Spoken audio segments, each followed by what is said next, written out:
अगर दुनिया में फ्यूचर टेक्नोलॉजी की बात होती है तो सबसे पहला नाम जापान का आता है। वहाँ की ऐसी ट्रेन जो हवा में बात करती है, ऐसी सड़कें जहाँ हर जगह आर्टिफिशियल इंटेलिजेंस का इस्तेमाल हुआ होता है, ऐसे रोबोट जो इंसानों की जगह काम करते हैं। लेकिन एक समय ऐसा आया था जहाँ जापान पूरा खत्म हो चुका था, उसके शहर बर्बाद हो चुके थे, उसकी इकोनॉमी पूरी तरह टूट चुकी थी। पूरी दुनिया को लग रहा था कि जापान अब कभी नहीं उठ पाएगा। फिर कुछ ऐसा हुआ जिसने इतिहास बदल दिया। World most advance technology is Japan.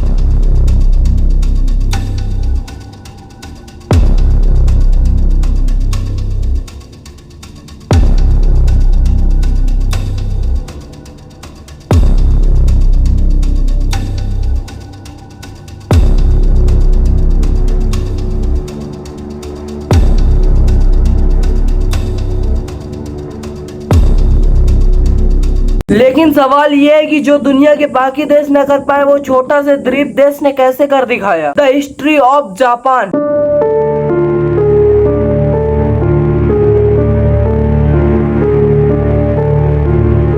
बहुत साल पहले जापान आज जैसा बिल्कुल नहीं था। वे अपने पारंपरिक और संस्कृति के लिए जाना जाता था। मुराय योद्धा, लकड़ी के घर, पुरानी गलियां, शांत गांव। जापान की पूरी जिंदगी साधारण थी। लेकिन एक चीज जापान को हमेशा से दुनिया से अलग बनाती थी। वहाँ के लोग समय को बहुत ज्यादा महत्व देते थे, हर काम पूरी ईमानदारी और परफेक्शन के साथ। लेकिन उस समय किसी ने ये नहीं सोचा था कि यही जापान दुनिया को आगे चल के फ्यूचर दिखाएगा। समय के साथ साथ दुनिया बदलने लगी, नई मशीनें आने लगी, नई फैक्ट्रियां बनने लगी। जापान ने समझ लिया था कि अगर ताकतवर बनना है तो टेक्नोलॉजी को अपनानी पड़ेगी। फिर आया दूसरा विश्व युद्ध, दुनिया दो हिस्सों में बट गई। जापान तेजी से अपनी सैन्य ताकत को बढ़ा रहा था। फिर 1945 हिरोशिमा नागासाकी पर अमेरिका ने आइटम बम गिरा दिया।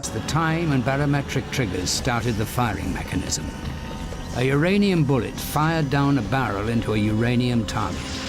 Together they started a nuclear chain reaction. Solid matter began to come apart, releasing untold quantities of energy.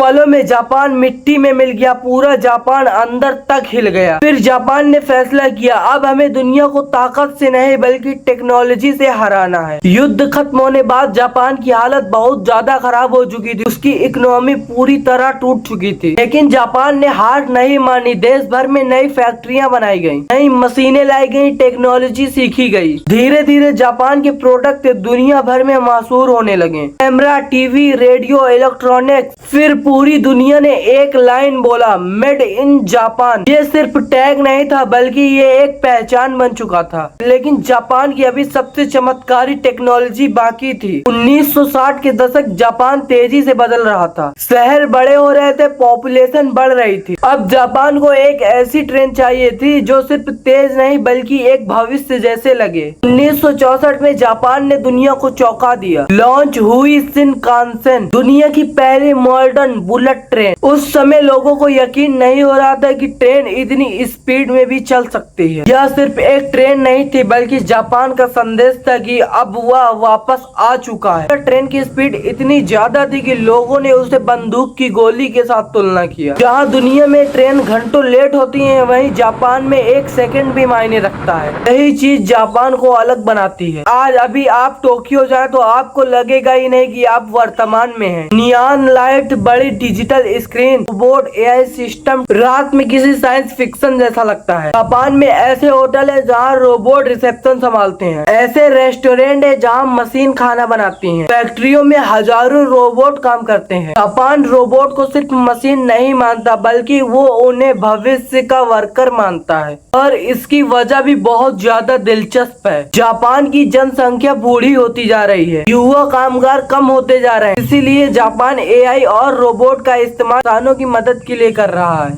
Japan भविष्य की समस्याओं को टेक्नोलॉजी से हल कर रहा है। यहाँ की रोजमर्रा जिंदगी भी एक फ्यूचर जैसी लगती है। स्मार्ट वेंडिंग मशीन, जापान में हजारों वेंडिंग मशीन है। यहाँ आपको ड्रिंक से लेकर खाना तक मिल जाता है। Cashless payment system, automatic parking, smart traffic system, यहाँ तक जापान की टॉयलेट भी हाई टेक होते हैं। जापान हर छोटी चीज को ज्यादा स्मार्ट बनाना चाहता है और यही सोच उसको दुनिया से अलग बनाती है। दुनिया में शायद ही कोई ऐसा देश होगा जहाँ कार्टून और एनिमेशन टेक्नोलॉजी की खोज को इतना प्रभावित किया हो। कई जापानी इंजीनियर बताते हैं बचपन में देखे गए एनिमे में उन्हें नई टेक्नोलॉजी बनाने के लिए प्रेरित किया जाता था। यानी जापान सिर्फ मशीन नहीं बनाता, वो कल्पना को भी असली दुनिया में बदल देता है। लेकिन जापान में अकेलापन भी एक बड़ी समस्या बन चुका है और यही टेक्नोलॉजी का चेहरा है। जितनी तेजी से मशीन बन रही है उतना ही इंसान मशीन पर निर्भर होते जा रहे हैं। लेकिन शायद ये बात को जापान दुनिया से पहले समझ चुका है, इसीलिए वो लगातार ऐसी टेक्नोलॉजी बनाया जा रहा है जो इंसान की जिंदगी को आसान करे।